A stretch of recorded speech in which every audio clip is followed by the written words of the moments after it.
ఇవన్నీ ఎవరో చేశారు, పాశ్చాత్యులు చేశారని మనకు ఉన్నా లేకపోయినా ఈ కాక్టైల్స్ ఇవన్నీ ఎక్కడి నుంచి వచ్చినాయండి? ఈ కాక్టైల్ పార్టీలు ఇవన్నీ. ఈ కాక్టైల్ పార్టీ చేయాలి, చేస్తేనే అప్పుడే మనం గ్రేట్, ఈ కాక్టైల్ అందరం తీసుకుంటేనే మనని అడ్వాన్స్డ్గా అందరూ గుర్తిస్తారు. ఇలా పక్కకి తీసుకెళ్తే 4 మాటలు వేరే భాష కూడా మాట్లాడతాను రాదు వాళ్ళకి. కానీ వాళ్ళు కాక్టైల్ పార్టీలో ఈ డ్రింక్స్ ఇవన్నీ తాగితేనే మనం గొప్పవాళ్ళం, అప్పుడే మనం accepted. It what way your accepted. ఎంత హారబుల్గా ఉంటున్నాయంటే ఆ హిందీ మూవీస్లో కొన్ని చూస్తూ ఉంటే, I will buy you a drink అనేసి ఒక అమ్మాయికి ఒక 4 డ్రింకులు కొనిచ్చేస్తాడు. అసలు ఏంటండి ఇది? అమ్మాయికి డ్రింకులు కొనిచ్చేగానే ఆ అబ్బాయి వెళ్ళిపోతారు. And next day morning the girl will realize with whom she slept.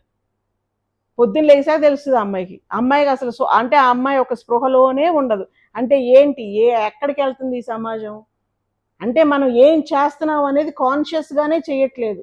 ఎంత అసలు కాన్షియస్నెస్ లేకుండా ఎంత పిచ్చిగా ప్రవర్తిస్తే అంత గొప్ప. తర్వాత వాళ్ళు ఎంత ఫీల్ అవుతున్నారు? ఆ మూవీ లేదా ఫ్యాషన్ మూవీ ఉంది, ఆ Priyanka Chopra movie. What happens in that? అమ్మాయి అన్నీ చూసిన తర్వాత బాధలో వెళ్తుంది, ఎక్కడికో వెళ్తుంది, ఎవరితోనో డాన్స్ చేస్తుంది, ఏదో షీ జస్ట్. ఇంకా వీళ్ళకి ఏదైనా బాధ వచ్చిందంటే తాగేయడమే. ఎవరికైనా బాధ వస్తే ఇంకంతే.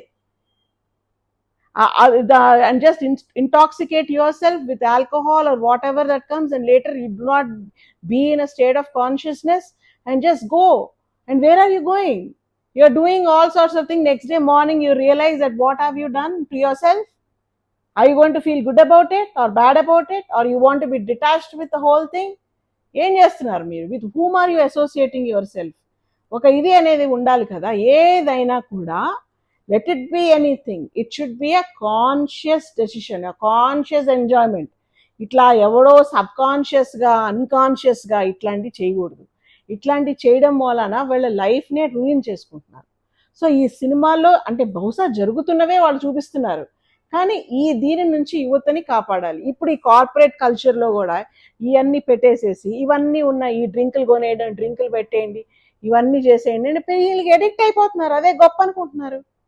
రేపు కష్టం వచ్చినా అదే, మనిషితో మాట్లాడాలన్నా అదే, అది లేనిదే బతుకు లేదు. అంటే ఎంత సబ్స్టెన్స్ డిపెండెంట్ అయిపోయారో చూడండి మీరు. అంటే మనుషుల్లో సబ్స్టెన్స్ లేదు, మనుషుల్లో సబ్స్టెన్స్ పెంచే ప్రయత్నం చేయట్లేదు, కానీ సబ్స్టెన్స్ మీద డిపెండ్ అయ్యేటట్టుగా మొత్తం చేస్తారు. వ్యాపారస్తులు చేస్తారు. ఎందుకంటే ఆ డ్రగ్స్ వాడికి డబ్బులు వస్తాయి, ఆ ఆల్కహాల్ తయారు చేసేవాడికి డబ్బులు వస్తాయి, ఇదేదో ఎంజాయ్మెంట్, మనకేదో అది ఇలా అవన్నీ చూపిస్తే మనం ఇంత కాస్ట్లీ లిక్కర్ మన పార్టీలో పెట్టామంటే మనకు ఆ చేసిన వాళ్ళకి అదొక పెద్ద స్టేటస్, ఇవన్నీ ఉంటాయి కదా. కానీ ఎవరు ఇక్కడ పాడైపోయేది ఎవరు?